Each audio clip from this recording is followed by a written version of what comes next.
قربانی نے ایک بہت بڑا سبق مجھے اور آپ کو سکھایا ہے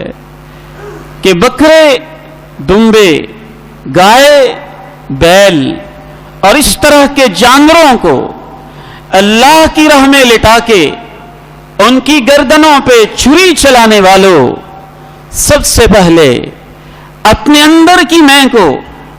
اس پہ بھی ذرا چھری چلاؤ، اس کو بھی ذرا اللہ کی خاطر قربان کر دو اور کہہ دو ان صلاتی، میری نماز بھی اللہ تیرے لیے، ونسکی، میری قربانی بھی تیرے لیے، ومحیایا، میرا جینا بھی اپنی میں کے لیے نہیں، اپنی انا کے لیے نہیں، اپنے فخر و غرور کے لیے نہیں،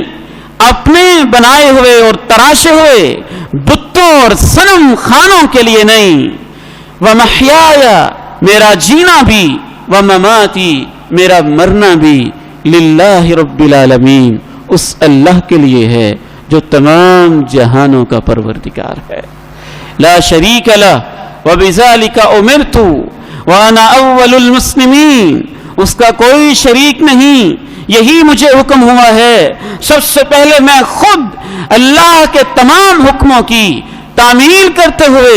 اس کے سامنے سرنڈر کر رہا ہوں۔ میرے محترم بھائیوں، یہ میں ایسی چیز ہے، یہ انا کا بت ایسی چیز ہے، یہ جہاں کہیں بھی آ جائے، میاں بیوی کے رشتے میں آ جائے، میاں کہے میں اپنی بیوی کو کیسے مناؤں، روٹھ کے وہ گئی ہے، گھر چھوڑ کے وہ گئی ہے، بھاگ کے وہ گئی ہے، تو گھر تباہ ہو جائے گا۔ بیوی کہے میں اپنے خامن سے سوری آخر کیوں کر لوں، بڑے اونچے خاندان کی ہوں، تو طلاق واقع ہو جائے گی، والدین اولاد میں آ جائے تو وہاں پہ تباہی آ جائے گی، دفتر، سکول، کالج، یونیورسٹی میں آ جائے اور وہاں رہنے والے کلیگز اور پرنسپل اور سٹاف اور سٹوڈنٹس باہمی دست و گریباں ہو جائیں تو دفتر، سکول اور کالج تباہ ہو جائے گا، مسجد اور مدرسہ میں آ جائے تو مسجد اور مدرسہ تباہ ہو جائے گا، پارلیمنٹ کے ایوانوں میں آ جائے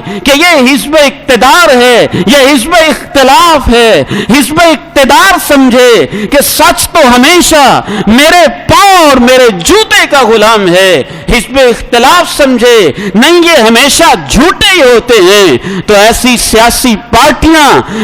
جن کے ہاتھ میں زمام اقتدار آ جائے اور ان میں سے ہر شخص میں کا مریض ہو تو وہ سیاست، وہ ملک، وہ پارلیمنٹ تباہی کے دہانے پہ کھڑا ہو جائے گا۔ کشمیر میں بہتے خون کو بھی دیکھ کر جو حکمران اپنی اپنی انا، اپنی اپنی پارٹی اور جو لوگ اپنا اپنا فرقہ اور اپنا اپنا مسلک کی میں لے کے بیٹھے رہے تو سمجھ لیجئے پھر بڑے بڑے ایشوز پیچھے رہ جاتے ہیں اور انسان کی انا سب سے مقدم اور آگے ہو جاتی ہے۔